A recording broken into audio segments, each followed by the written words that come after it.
Donc, sur cette dernière table ronde, nous allons parler de formation et de transition écologique, problématique fondamentale. Cette année, comme vous le savez peut-être, il y a eu notamment un rapport du Shift Project sur la question des enseignements en gestion, qui a fait couler beaucoup d'encre et a suscité beaucoup de réflexions diverses et variées. Ce n'était pas le seul rapport sur ces questions. Ça anime à la fois les communautés académiques et aussi les communautés de professionnels, puisque là, pour le coup, alors il y a depuis quelques années des réflexions de plus en plus poussées sur ces évolutions, mais avec CSRD, ça change aussi la perspective sur ces questions de formation dans la sphère professionnelle. Donc, pour aborder ces questions, nous avons le plaisir d'accueillir à cette table ronde donc Véronique Blum à distance, qui est maîtresse de conférence à l'Université de Grenoble. Hugo Lopez, qui est le directeur de Supexpertise, et je laisserai Hugo présenter Supexpertise. Et Clément Morla, qui est coordinateur scientifique de la chaire comptabilité écologique et président du CERCES. Et voilà, donc je vais vous donner la parole. Alors, la question, en fait, générale, ça va être déjà de vos points de vue, comment est abordée la question de la formation et transition écologique. Alors, de façon plus située et précise, Véronique, est-ce que donc tu peux donner quelques éléments sur les dimensions académiques sur cette question? Donc, où est-ce qu'on en est? Un peu un état des lieux rapide. Et quels sont les enjeux, les problématiques par rapport à cette question? Tout à fait. Bonjour à tous. Merci d'être encore là en fin de journée, pour ceux qui sont encore présents. Et je tiens à m'excuser de mon absence. Ce n'était pas prévu, je devais être avec vous aujourd'hui. J'aurais bien aimé être avec vous physiquement, malheureusement. Les choses ne sont pas déroulées ainsi, donc je suis à distance. J'ai bien saisi le sujet qu'Alexandre vient de vous présenter, et donc j'ai fait ma petite enquête pour estimer dans quelle mesure la transition écologique était traitée dans l'enseignement supérieur. Alors, je n'ai pas moi-même recherché l'ensemble des programmes. En revanche, il existe quelques listes des formations qui préparent justement à la transition. Il y en a une qui figure sur le site Orientation Environnement, que vous pouvez consulter, et on s'aperçoit qu'il existe actuellement 126 licences qui se prétendent, qui traitent de la transition écologique, mais alors dans des domaines divers et variés, on n'est pas seulement sur les sciences de gestion, je viendrai sur celle-ci ensuite. Ce sont des licences qui vont traiter d'agronomie, d'horticulture, de traitement des eaux, des déchets, d'énergie. On liste également 126 masters, donc autant de masters, M1 ou M2, et 44 masters spécialisés, encore une fois, sur les sujets de la transition écologique. Un article du Monde l'année dernière avait relevé les 6 masters principaux, avait identifié 6 masters dans une liste qu'on pourrait éventuellement contester, on le fera peut-être tout à l'heure.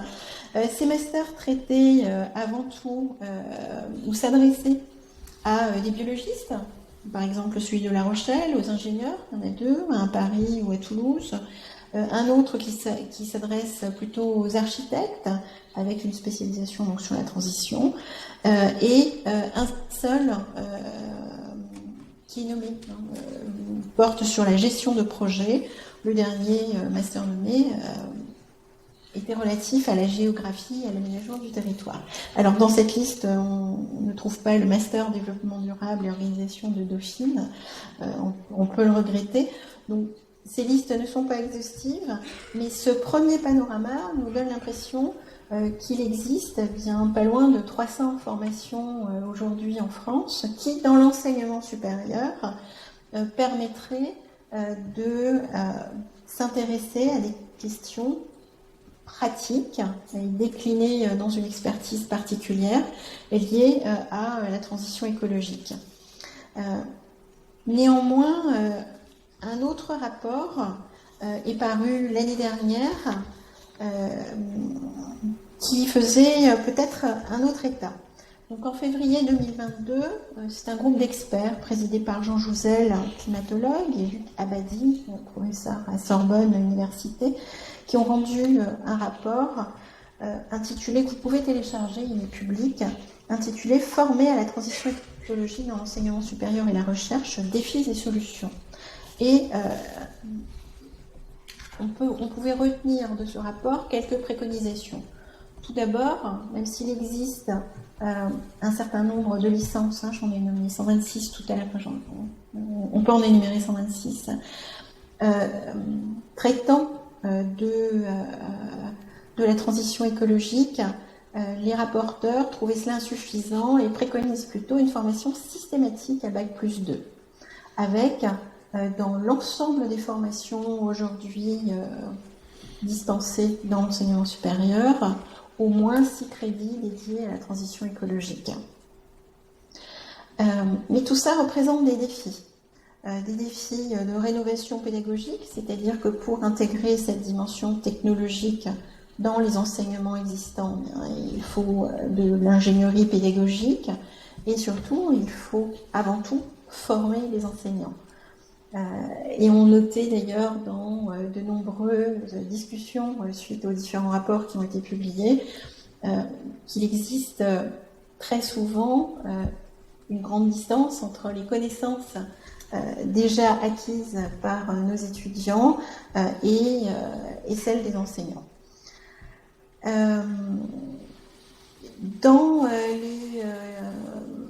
les remarques que l'on peut extraire de ce rapport, on trouve aussi la nécessité d'une gouvernance adaptée à l'intérieur des politiques d'établissement, une intégration dans le temps de service des enseignants pour pouvoir se former. Donc, ce sont des choses qu'on n'a pas encore vues survenir. Donc, le rapport a presque 2 ans maintenant.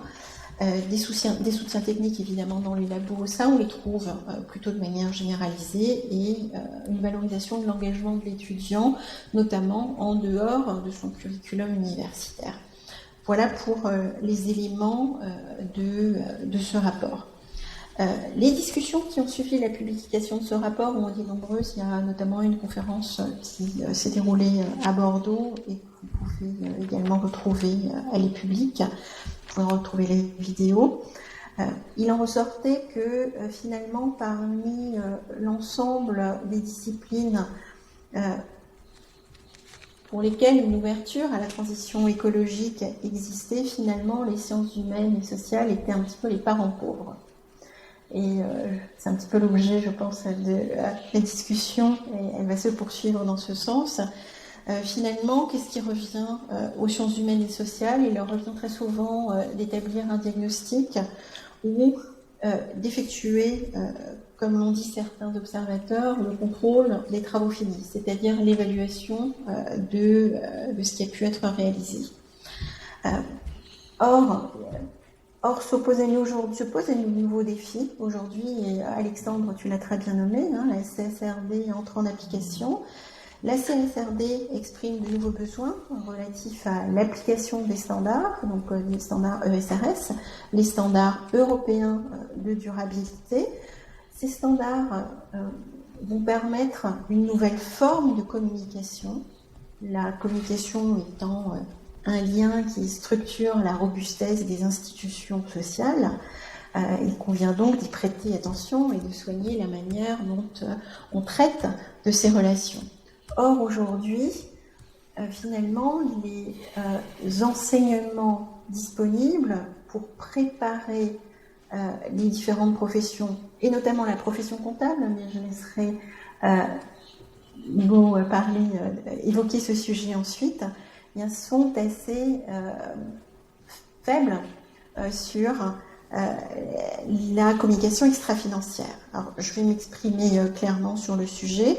La formation des experts comptables aujourd'hui, donc précisément le DSCG à niveau Master 1 et Master 2, contient bien des unités d'enseignement dont une partie est dédiée à le diagnostic, par exemple, extra-financier, comme on le trouve dans l'UE2. Eh bien, ce diagnostic extra-financier, il doit être parcouru en 20 heures, et il comprend à la fois le diagnostic des comptes consolidés et le diagnostic extra-financier, ce qui laisse finalement assez peu de temps pour nos étudiants, assez peu de temps de découverte de l'ensemble des ESRS. On a quand même 10 dimensions aujourd'hui de communication dans les ESRS, plus 2 ESRS, plus 2 standards généraux, et à cela vont s'ajouter les standards des petites et moyennes entreprises et les standards sectoriels qui vont arriver ensuite. De toute évidence, la formation aujourd'hui va simplement nous permettre de saupoudrer, finalement d'introduire la structure de ces standards, mais elle ne permettra pas de préparer les préparateurs, notamment, à répondre à ces nouvelles exigences en matière de communication, de durabilité. Voilà. Merci beaucoup Véronique pour cet état des lieux sur un volet plus, on va dire, académique. Et alors, je juste oublié de préciser que tu es quand même membre du conseil scientifique de la chaire et tu es la représentante française au sein du panel académique de l'EFRAG. Tout à fait. Donc voilà. Alors, je passe la parole directement à Hugo, en relais, écho à ce que Véronique a pu dire. Donc, quel constat côté professionnel Alors, je ne peux que abonder dans ce qui vient d'être dit par Véronique. Un petit mot quand même sur Supexpertise pour vous expliquer ce que je fais là, ce que je fais ici, parce que je suis ni chercheur ni même expert comptable. Donc la question c'est, mais que fait-il ici à s'exprimer devant un auditoire aussi pointu et calé? En fait, je suis directeur général Supexpertise. Supexpertise, c'est formellement l'école supérieure de l'expertise comptable de l'audit et du conseil. C'est une école très récente puisqu'elle a été créée en décembre 2021 par les 3 institutions de la profession comptable en Île-de-France. L'Ordre des experts comptables d'Île-de-France, la Compagnie des commissaires aux comptes de Paris et la Compagnie des commissaires aux comptes de Versailles et du Centre. Et la question c'est, mais pourquoi diable ont-ils éprouvé le besoin de créer une école ? Alors derrière ce mot école, il faut bien comprendre que, j'ai l'habitude de dire, on n'est pas une école, en réalité on est un projet expérimental. Parce que des écoles de compta-gestion, on en a déjà plein, elles font très très bien leur boulot, et leur boulot c'est de préparer les examens, dont Véronique a cité un des examens emblématiques du cursus d'expertise comptable qui est le DSCG niveau master, mais vous avez avant ça le DCG niveau Bac plus 3, licence, et puis après cela, le DEC, diplôme d'expertise comptable, donc après 8 années d'études. Bon. Et donc pourquoi ce besoin de créer une école ? En réalité, cette école, déjà, elle est originale dans sa création, parce qu'elle est relativement neuve, mais en réalité, c'est le mariage de 2 expériences très anciennes. D'un côté, un CFA, donc un centre de formation d'apprentis, qui était le CFA historique en Île-de-France, qui préparait justement à ces diplômes, le DCG et le DSCG, ou plutôt leurs ancêtres, puisqu'il a été créé en 92, en alternance, à une époque où personne ne faisait de l'alternance, et bon, pour préparer des futurs professionnels selon ces modalités particulières, pédagogiques particulières, vers les diplômes de comptabilité de gestion.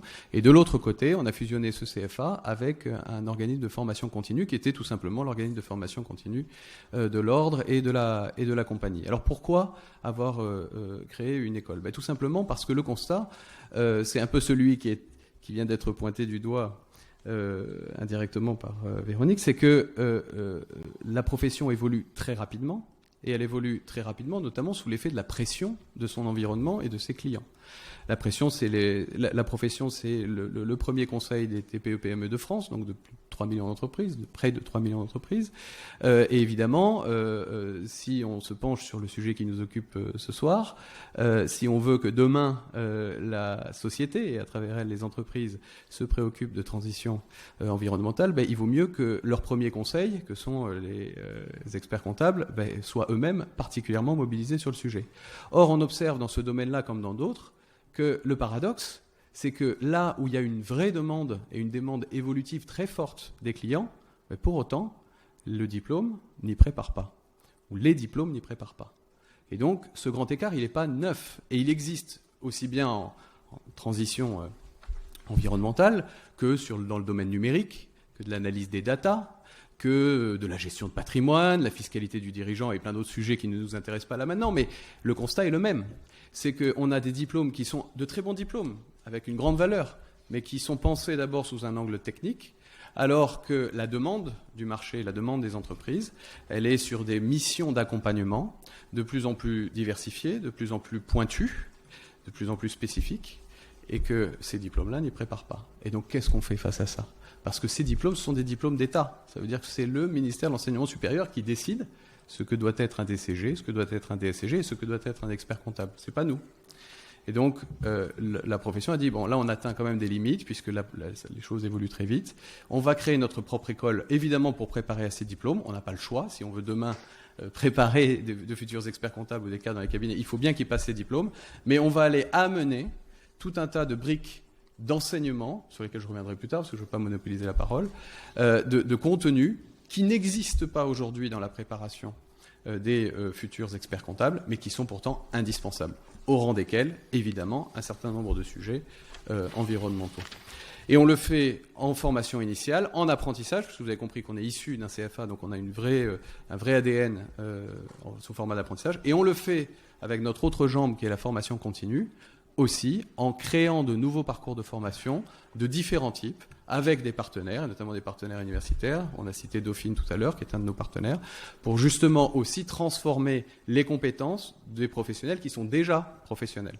Il faut s'occuper de l'avenir, bien entendu, mais il faut aussi s'occuper urgemment de ceux qui sont déjà en exercice, que ce soit les experts comptables ou leurs collaborateurs, et qui font face de façon un peu impuissante aux demandes de plus en plus pressantes de leurs clients. Voilà, j'ai été trop long, mais je pourrais revenir plus en détail ensuite sur ce que l'on fait. Merci beaucoup pour justement, là encore, poser un état des lieux très intéressant et qui permet d'ailleurs de rappeler un point aussi essentiel. Et souvent trop oublié, c'est que effectivement un acteur central et en fait le premier conseil d'une entreprise, c'est les comptables. Et que du coup, il y a un levier aussi de transition à avoir en tête qui est absolument majeur. Alors, même point, donc, Clément, sur cette question de formation et transition écologique. Donc là, à partir de ces constats, état des lieux académiques et professionnels, dans ce cadre-là, quoi faire ? Comment commencer à se saisir de ces questions. Et là, en fait, c'est porter aussi la voix de la chaire. Donc, voilà, je passe la parole sur comment faire à partir des postures de la chaire. Alors, oui, déjà, pourquoi une chaire, c'est un petit peu le même discours d'entrée, mais pourquoi est-ce qu'une chaire de comptabilité écologique viendrait parler de formation et de compétences L'accroche qu'on pourrait avoir, c'est à quoi sont destinées les compétences, déjà. On peut regarder l'apparition de la notion de compétences transversales. Dans différents rapports qui émergent au niveau de l'enseignement supérieur, il y a le rapport DDRS, Développement durable et responsabilité sociétale, en 2019, qui a été produit sous l'égide de la conférence des présidents d'université, de la conférence des grandes écoles, avec aussi le RUNIFED, et qui fait apparaître des compétences, des métacompétences transversales, compétences de changement, systémique, collective, prospective, responsabilité éthique. On voit un petit peu apparaître nos champs de préoccupation comptables déjà. Et dans le rapport Jouzel que citait, donc Jouzel 2022, que citait Véronique Blum à l'instant, on voit aussi 5 typologie de compétences qui arrivent est décrite de cette façon-là. Appréhender les équilibres et les limites de notre monde par une approche systémique, saisir les ordres de grandeur et les incertitudes par une analyse prospective, co-construire des diagnostics et des solutions, utiliser les outils pour concrétiser les évolutions, agir en responsabilité. Là, on se réancre réellement dans notre terrain connu à la chaire comptabilité écologique. Et voilà. Et ça, c'était pour l'enseignement supérieur. Il faut voir aussi que la qualification des métiers d'avenir, comme nous y invite France 2030. France 2030, c'est un dispositif d'investissement dans l'avenir du pays. Ça veut dire repenser l'industrialisation, rattraper le retard, ça veut dire investir dans les technologies numériques et aussi dans la transition écologique. Alors là, on est vraiment du côté des métiers avec une vision qui est voilà, pas tout à fait, qui est avec une certaine approche de la transition écologique, mais on voit aussi apparaître cette notion de compétence transversale, avec notamment dans la fiche agriculture, pour la priorité compétences pour l'agriculture, la nécessité d'avoir des compétences qui sont tournées vers les métiers, c'est-à-dire vers la finalité usuelle de l'organisation, et puis des compétences, non-compétences métiers, c'est-à-dire des compétences tournées vers la résilience, vers la transition écologique. Donc il y a encore une fois cette notion de transversalité qui apparaît. Et là où la chaire vient se saisir de tout ça, c'est justement France 2030, programme d'investissement. Il y a dans le cadre de France 2030 un appel à manifestation d'intérêt pour les compétences et métiers d'avenir. Et donc la chaire a rassemblé un consortium, et autour de ce consortium un ensemble d'une cinquantaine d'acteurs. Donc c'est vraiment le consortium et puis un projet plus large. Mais ce consortium donc, est porté notamment par AgroParisTech, le CERCES, les CGS, avec des acteurs centraux comme le Conseil national de l'ordre des experts comptables, l'AFNOR, le CNFPT, d'autres, des associations comme la COP des communs, des collectivités comme la ville de Grenoble. Mais en gros, voilà, un ensemble d'entreprises, de collectivités, d'associations, d'établissements de formation et notamment des partenaires de la chaire. Et l'idée, vraiment, alors c'est de déployer des formations et de penser un dispositif d'essaimage, c'est de toucher différents horizons temporels, c'est-à-dire le secondaire un petit peu, avec certains lycées justement en termes de comptabilité, où là l'horizon de l'apprenant c'est dans quelques années, le supérieur avec un horizon d'apprentissage qui est plutôt de l'ordre de quelques mois, et la formation professionnelle, où là c'est pour l'application avec un horizon de quelques jours quasiment. Donc cette approche-là, on va se saisir des compétences transversales à travers la comptabilité CARE et la comptabilité aussi écosystème centré. C'est ça notre prisme d'analyse dans cette AMI. Et à travers 4 axes, un axe sur le métier sur l'agriculture, un axe métier sur les métiers de l'urbanité, un axe métier sur les métiers de la décarbonation.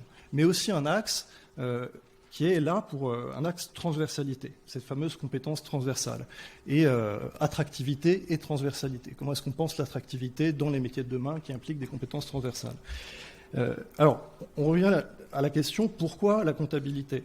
On va bien sûr former à utiliser la comptabilité pour piloter les transitions des organisations, ça c'est une chose, mais ce qui nous est apparu avec l'échange avec tous les partenaires et avec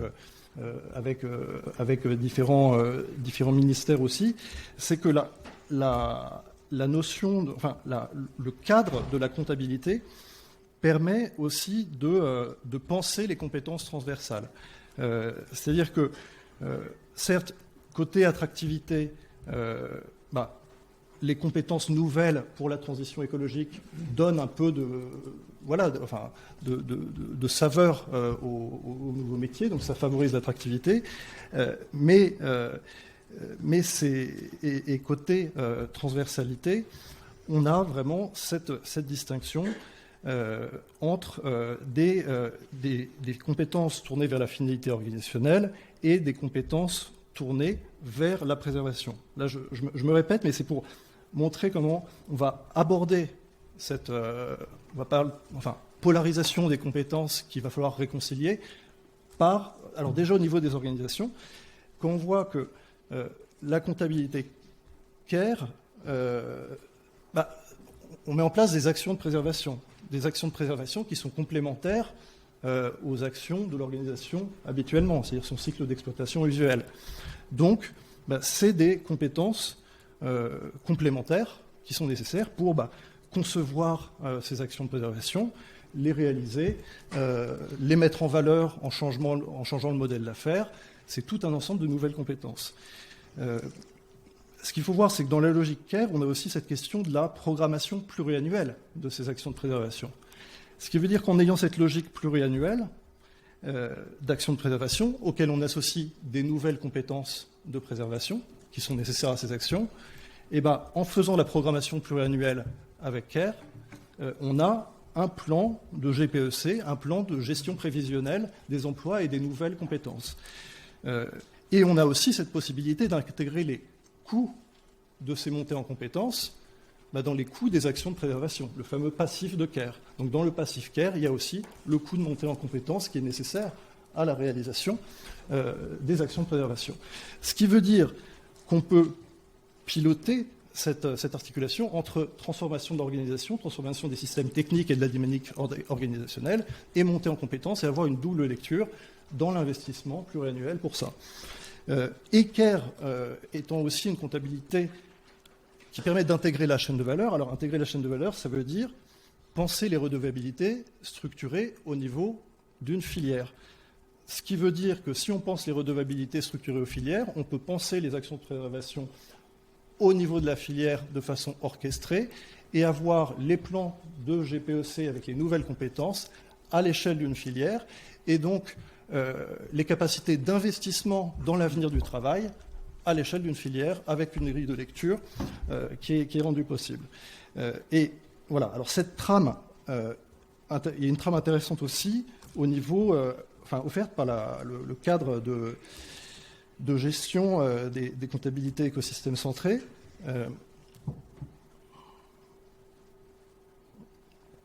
Avec donc ce niveau de la gouvernance écologique des territoires, parce qu'il y a des compétences qui échappent à l'écologisation des organisations et des filières.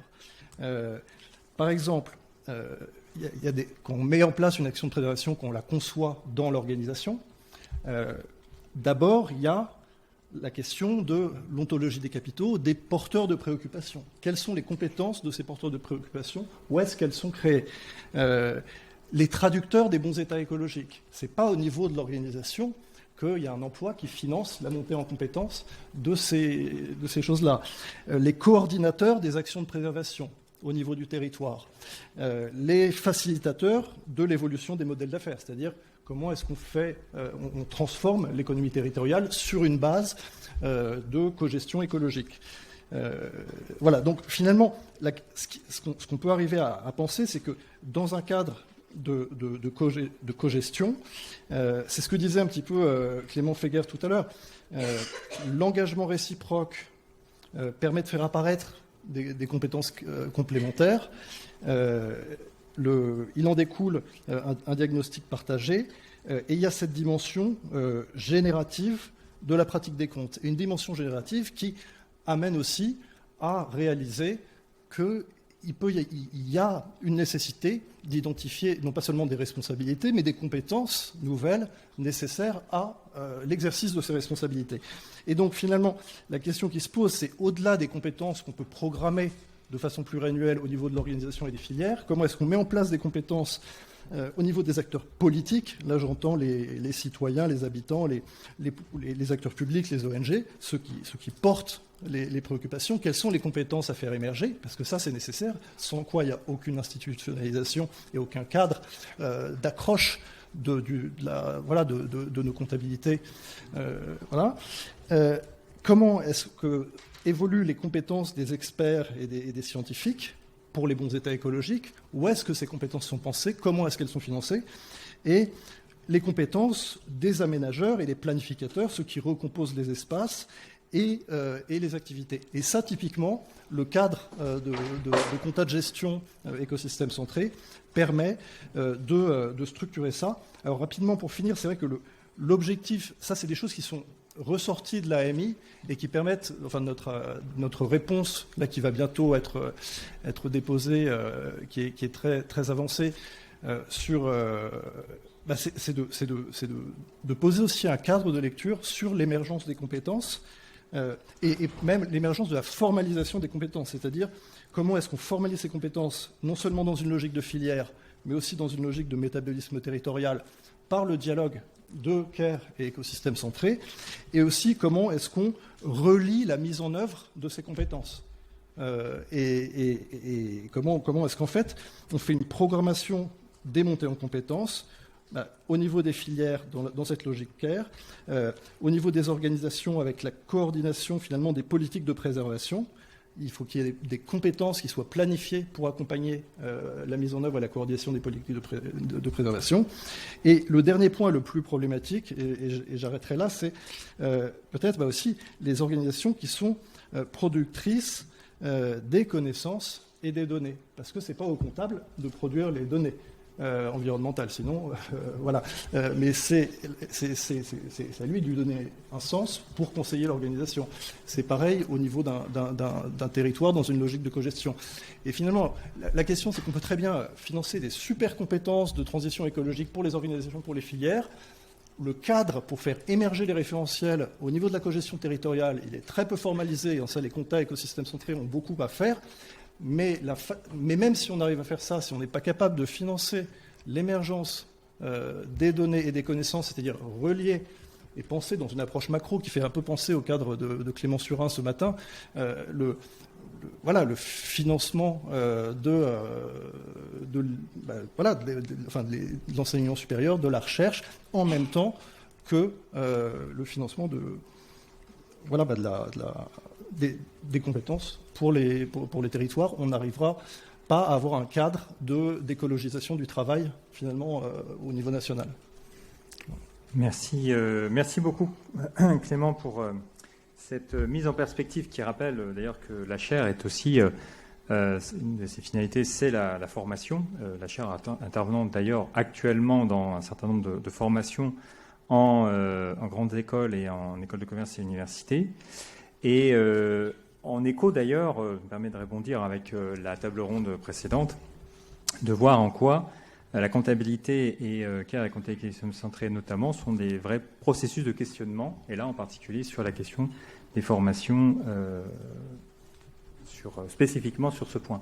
Alors, justement en écho à ça, je reviens à toi Véronique, donc si je reviens sur le côté académique, au-delà de l'état des lieux et par rapport à tout le chantier à venir, quelles sont rapidement les problématiques qu'on pourrait identifier dans la possibilité de vraiment de nouer des formations en comptabilité et tout ce qui est CCA, comptabilité contre l'audit, et transition écologique. Tu veux dire comment faire Comment faire et dans quelles problématiques est-ce que ça s'inscrit concrètement au niveau des enseignements, au niveau... Alors, comme l'a dit Hugo tout à l'heure, on a une première problématique qui est la formation des professionnels qui vont préparer les états de durabilité, les états extra-financiers comme on les appelle pour l'instant dans la formation des experts comptables notamment. Là, pour l'instant, il n'est rien prévu. Donc, c'est-à-dire qu'il va falloir proposer des solutions connexes en dehors du programme de validation, comme l'a dit Hugo, DCG, DCG, DEC. Finalement, les enseignements de durabilité sont à peine saupoudrés, donc ça veut dire qu'il faut prévoir des formations connexes au-delà de cette formation socle pour pouvoir être prêt à temps.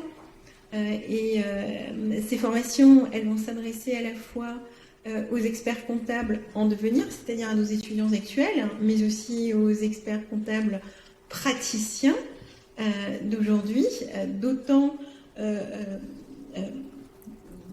que de nombreuses entreprises auront besoin d'eux, c'est-à-dire que autant pour l'information financière, on s'est beaucoup appuyé sur, quand on a adopté les normes internationales, sur les Big Four. Là, il semblerait que les Big Four ne soient pas identifiés comme les meilleurs fournisseurs de la préparation de cette information de durabilité. Il y aurait deux besoins, en fait. Donc, d'une part, de construire un apprentissage, une acculturation beaucoup plus importante au niveau local, pour que quand vous allez voir votre expert comptable, vous puissiez vous adresser à lui également pour ces informations, pour cette publication spécifique. Pour une fois qu'on rentre dans la spécificité, qu'on ne s'intéresse pas qu'au Big Four, je pense qu'on peut le noter. D'autant que l'ensemble des entreprises qui vont être amenées à publier des informations dans le cadre de CSRD, ESRS, dépasse largement la clientèle habituelle des grands auditeurs. Donc ça veut dire qu'on a à former les professionnels en place, les professionnels en devenir, et aussi parce que tout cela demandera énormément d'efforts, et parce qu'il y a une demande, il y a aussi un processus d'acculturation des entreprises qui vont produire et qui souhaitent être autonomes à terme dans la publication de ces informations. Ce qui nous fait finalement beaucoup de personnes avisées dans le cadre ne serait-ce que de l'application de la CSRD. Et là, je suis vraiment sur sur quelque chose d'étroit par rapport à l'ensemble des points qui étaient soulevés par Clément. Mais c'est mon domaine d'enseignement, donc je préfère intervenir sur ce sujet-là. Et je pense que tu m'interrogeais sur ce sujet seulement, Alexandra. Oui, c'était effectivement pour avoir une analyse poussée sur les défis. Et justement, ça me permet de rebondir, donc Hugo, voilà, sur les défis à venir par rapport à ça, en écho à ce qui a commencé à être dit. Alors merci beaucoup Véronique, parce que encore une fois, effectivement, ça sert mon propos. Avant d'aborder les défis, je dirais qu'en guise de provocation, il manque quand même un invité du coup à cette table ronde qu'il aurait été utile d'avoir. C'est un représentant du ministère, ou une représentante évidemment du ministère de l'Enseignement supérieur en charge des programmes qui mènent à l'expertise comptable. Donc, parce qu'il est évident, les diplômes ou la conception de ces diplômes ayant un peu vieilli, effectivement, leur réforme devient urgente. Et moi, j'aimerais bien savoir ce qu'a en tête, ou pas d'ailleurs, le ministère de l'Enseignement supérieur dans la prochaine réforme du DCG, du DSCG, du DEC, pour savoir comment tout ce qui est en train d'être dit va être intégré. Alors dans une certaine proportion évidemment, ça reste des diplômes de comptabilité et de gestion, mais justement je pense qu'un certain nombre de choses qui ont été dites ouvrent quand même la porte à une réforme relativement quand même ample et profonde de ces diplômes. Et le problème, c'est qu'en ce qui me concerne, moi, école expérimentale encore une fois, mes marges de manœuvre pour prendre en compte tout ce qui est en train d'être dit, elles sont relativement faibles, puisque la base de mon travail, c'est déjà de les préparer au DCG, au DSCG, aussi, j'ai pas envie de dire inadaptés, parce qu'ils sont adaptés en très grande partie à une certaine partie, au cœur du métier, mais on le voit de plus en plus inadaptés à un certain nombre de champs nouveaux, et je ne peux rien enlever, puisque ma vocation, c'est de les préparer à ces diplômes-là, sinon ils n'iront pas plus loin. Et donc, ma marge de manœuvre pour rajouter des choses à des apprentis, je rappelle qu'on a affaire à des apprentis, c'est-à-dire quand ils ne sont pas à l'école, ils sont en entreprise. Donc ce qui laisse aussi relativement peu de temps et de marge de manœuvre pour affronter les défis qui sont les nôtres. Alors, très concrètement et pragmatiquement, puisque en fait c'est la vocation de l'école, c'est d'être extrêmement pragmatique, dans ce cadre que je viens de décrire et qui est un cadre contraint, qu'est-ce que l'on fait? Qu'est-ce que l'on peut faire? Alors, la première chose, c'est effectivement de travailler deux choses. À Bac+3 et à Bac+5. À Bac+3, on va travailler la posture. C'est-à-dire, on ne va pas travailler le contenu. Et notamment, on ne va pas travailler directement la transition écologique. On va travailler la posture des futurs comptables et des futurs experts comptables pour les faire détacher de la technique et de cette propension qu'ils ont à se réfugier effectivement dans la sécurité de la comptabilité ou des matières juridiques, puisque d'ailleurs une grande partie de ces cursus sont en réalité des cursus sont des matières juridiques, droit fiscal, droit social, droit des affaires, etc. Pour leur permettre de travailler la capacité à prendre de la hauteur donc le DCG, donc ce diplôme de Bac+3, et à se mettre dans la tête que la réalité de leur profession sera une profession en évolution, et de plus en plus en évolution, et de plus en plus rapidement. Si déjà on n'arrive pas à travailler ce changement de comportement-là chez des futurs professionnels qui seront eux-mêmes censés accompagner leurs clients dans un changement de paradigme et de comportement, on n'y arrivera pas. Donc ça, c'est ce qu'on appelle, pardonnez-moi la tarte à la crème, les soft skills, mais c'est la réalité de ce que l'on fait, être capable de prendre de la distance et de travailler la communication. Il y a 0 communication dans le cursus de DCG aujourd'hui, et donc on travaille ça. Et ensuite, au niveau master, DSCG, on va travailler ce que l'on a un peu pompeusement nommé chez nous des majeurs, qui sont en réalité des pré-spécialisations. Pourquoi pré-spécialisation ? Parce qu'on n'a pas les marges de manœuvre suffisantes pour réellement spécialiser nos élèves, et notamment les spécialiser sur le sujet qui nous intéresse aujourd'hui, sur la transition écologique. Alors, en réalité, on part de loin, donc on n'est même pas sur la transition écologique. Moi, je parle de RSE, et on parle de RSE pour d'abord parler de RSE, et à l'intérieur de la RSE, effectivement, tout un tas de sujets, dont les sujets écologiques, environnementaux. Et donc, on ouvre à la rentrée prochaine 4 majeurs, et une de ces 4 majeurs, qui sera obligatoire pour les élèves qui sont chez Supexpertise, enfin, qu'il sera obligatoire de choisir. Il y aura l'obligation de choisir une des 4 majeures, et une des 4 majeures qui sera proposée sera évidemment une majeure ayant trait aux nouvelles missions RSE, et dans ces nouvelles missions, effectivement, tout ce qui procède de la directive CSRD. Alors sur ce sujet-là, justement, on agit spécifiquement dans l'acculturation et la préparation des professionnels de l'expertise comptable et de l'audit au nouveau cadre issu de la directive CSRD en formation continue. Ça, on l'aborde de différentes manières. On l'aborde d'un côté avec Dauphine, avec qui on a construit il y a quelques années déjà, avant la directive CSRD, un parcours qui vise à permettre aux professionnels de s'approprier les missions de reporting ou de construction des indicateurs extra-financiers, comme on dit, effectivement, d'évaluation et d'audit.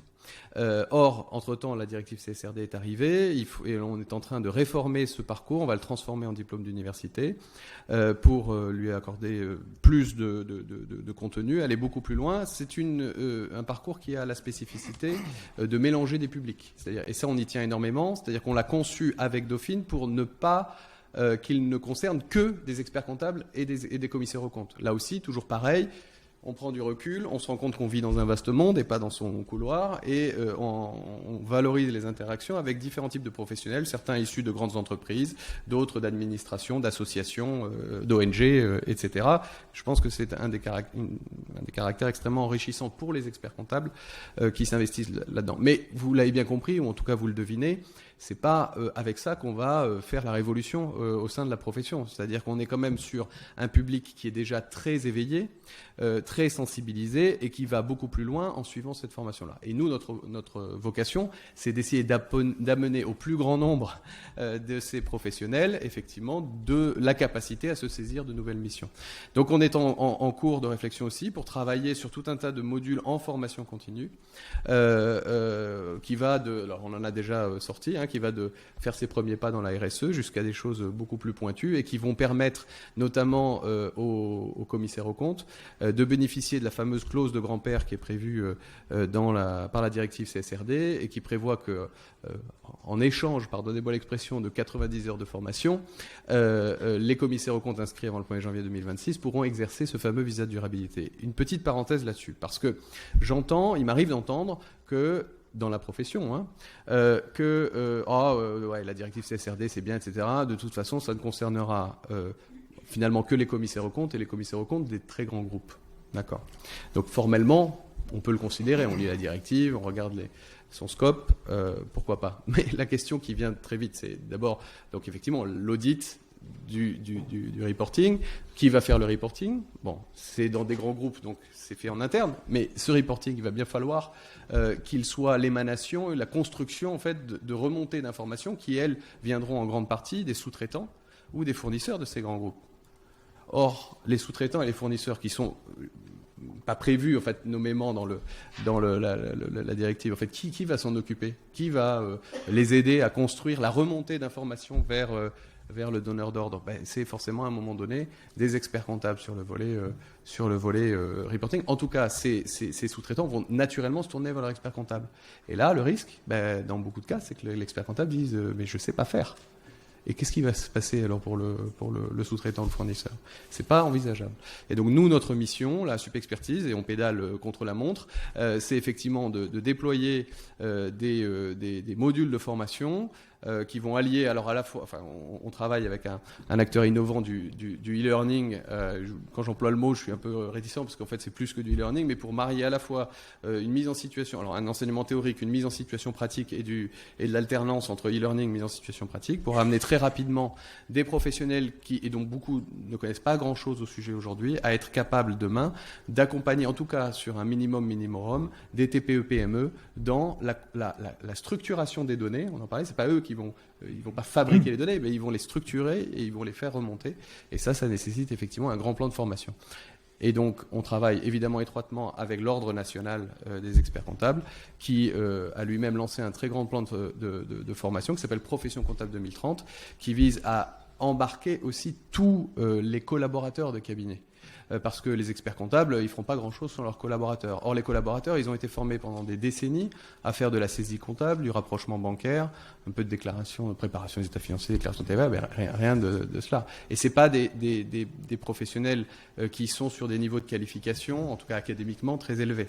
Et donc, comment on embarque des dizaines de milliers de collaborateurs dans un temps très court sur tout un tas de missions? Alors, ça dépasse largement les missions de transition écologique. On parle aussi du big data, on parle de l'accompagnement complet de l'entreprise, enfin on parle de tout un tas de sujets qui n'ont rien à voir aujourd'hui avec la transition écologique. Mais on parle aussi des nouvelles missions qui vont émerger très rapidement et pour lesquelles il va y avoir une pression très très forte sur la profession en matière de transition écologique. Voilà, je ne sais pas si j'ai répondu à la question, mais en tout cas, j'ai répondu à la question. Merci beaucoup. C'est vraiment à noter cette question justement de se détacher de la technique. Je crois que ça c'est un message important parmi les autres aussi, mais ce qui rentre en écho avec beaucoup de discussions qu'on a pu avoir aujourd'hui, je pense. Merci, le temps passe. Je vous propose de prendre une ou deux questions par rapport à tout ce qui a pu être dit. On vous a assommé. Non, c'est la fin de la journée, on est un peu en retard. Alors, la question de la salle ou à distance, je sais pas. Ah, il y a une question à distance.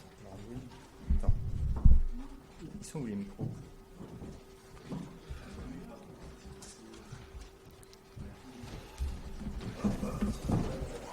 Ben non, justement, on a plus de micros.